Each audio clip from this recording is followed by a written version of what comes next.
Mike Leach machine in full throttle in Lubbock right now. They're the best passing team in the country. Their offensive line, any quarterback would love this. They have only given up 1 sack so far this season. The numbers don't lie for this offense right now. Best passing offense in college football. They're best in terms of giving up sacks.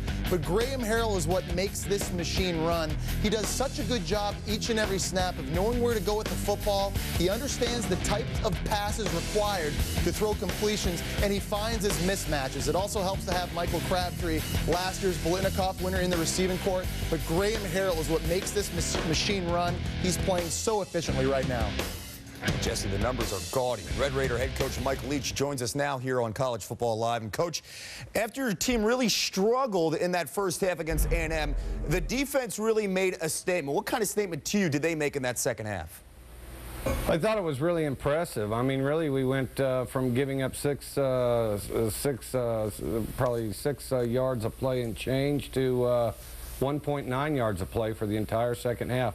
It was one of the most impressive halftime turnarounds by a unit that I've seen.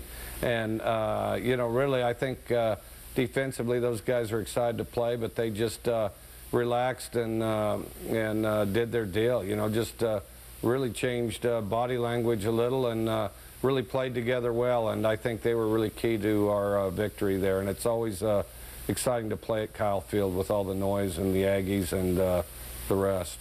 Coach, what makes Graham Harrell and Michael Crabtree so special? Well, Graham's one thing that makes Graham special is he's really great at running the unit, and even when we go through tough times, he's really good at keeping everybody settled and putting us in a position to really ride it out with confidence. And then Michael Crabtree is explosive, really has a sense of space, and you know, knows how to get open and then not just space then, but then when he catches the ball, knows where the end zone's at. And I think, you know, you got a big guy with good sense that's real physical. And one thing, if you look at the tape close, I don't know how much it would have appeared on TV. He did a great job blocking this last game. 34 touchdowns already in his freshman and sophomore year in his career. Now, Harrell doesn't get the hype some other quarterbacks do in the Big 12. Can you really explain that?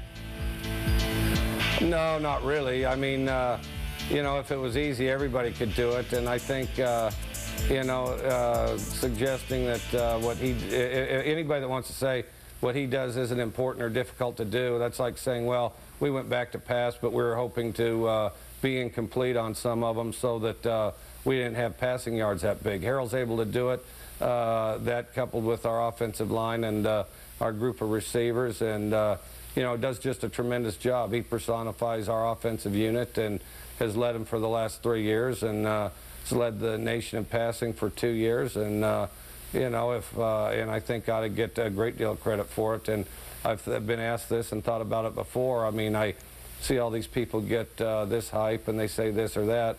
I'm thinking, well, this guy's good. He's really good. That guy's good. This other guy over here, he's really good. But who would I trade Graham Harrell for? And the truth of the matter is I wouldn't trade him for any of them. And I've had a few good quarterbacks, and I've seen some. And anyway, Graham Harrell of the group this year is the one I'd pick. BCS poll released today, the first one so far this season. Texas Tech number 8 in the nation in the BCS poll. What's your reaction, Coach, to that? I don't really pay any attention. Don't really look at it. I'm not against it because I think it draws in a lot of people, you know, fans and everybody, and sort of makes the sport exciting and lets you share it with everybody on a different level or different dimension. But as a coach and as players, all you can really control is the next practice and the next drill. And if we do a good job of that and do our best there and just really get excited about our preparation, then you know, maybe some good things will happen at the end. But your preparation at this point is the most important thing. Mike, this team will get tested the next 4 weeks. Let's run it down. Kansas, Texas, Oklahoma State, and Oklahoma, 4 top 20 teams. What goes through your mind when I mention that schedule for the next 4 weeks? Well, it's kind of welcome to the Big 12. I mean, all the stuff that goes through my mind already went through my mind 9 years ago when I first got into this conference. So it's all kind of retreaded territory.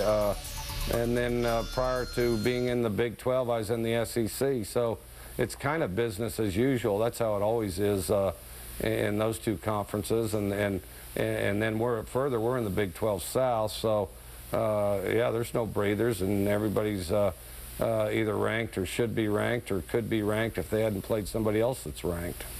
Your kicking troubles continued on Saturday despite benching kicker Donnie Corona this week and going with walk-on Corey Fowler. How big of a concern is this for you? Well, you just work on it. You just try to get better. You just try to improve. I mean, it's obviously a concern, and everybody's working on something, and we're working on kicking right now. But, you know, we feel confident that we can get it sorted out. You know, like everybody, we wish everything was perfect, but you know, we'll continue to work on it and do the best we can. Coach, you took a little heat after the game. 23 seconds left. Your team up by 11. You called a timeout, asked for a review on a run by running back Shannon Woods to the 1. Harold scored a touchdown after that. What was the reason for the review? Well, I wanted Shannon Woods to get credit for a touchdown that I thought he had scored. You know, Shannon Woods has worked. Shannon Woods, like most players, has worked and dreamed since he was a small child to score a touchdown on Kyle Field, and you know, in some cases, and he's lucky enough to have scored some before, but he did a really good job that drive as far as running out the clock, and quite frankly, my stewardship's to Shannon Woods, and so I wanted Shannon Woods to get his touchdown, and I wanted our offensive linemen to feel like they'd finished a drive and we got a touchdown, and I don't know why I should quit playing. I mean, why should Shannon Woods, who's at the plate, have to strike out just because we're ahead? And that's insane. And so, and I was hoping Shannon would score it. Graham pulled the ball and he scored it, but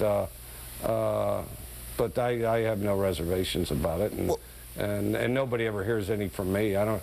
You know, if you don't like what the other guy's doing, stop him, you know. Now, with the way the BCS is set up, do you feel the pressure to score as many points as possible per game? No, that didn't really enter into it. I mean, I'm sure that's a factor, and even if they say it's not a factor, it's obviously a factor, you know, because people are going to perceive things a certain way, and more is better than less. But no, not at all. Just the fact that our offensive unit worked hard. You know, we work every day in practice to have the opportunity to score and be a good, tight, well-executing unit in big venues on a national level. And you know, and I felt like they deserved a touchdown.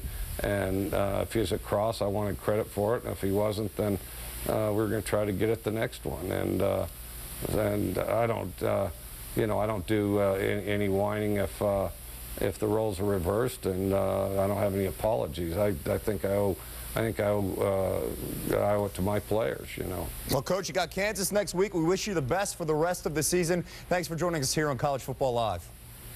All right, well, I appreciate it. Thanks for having me on.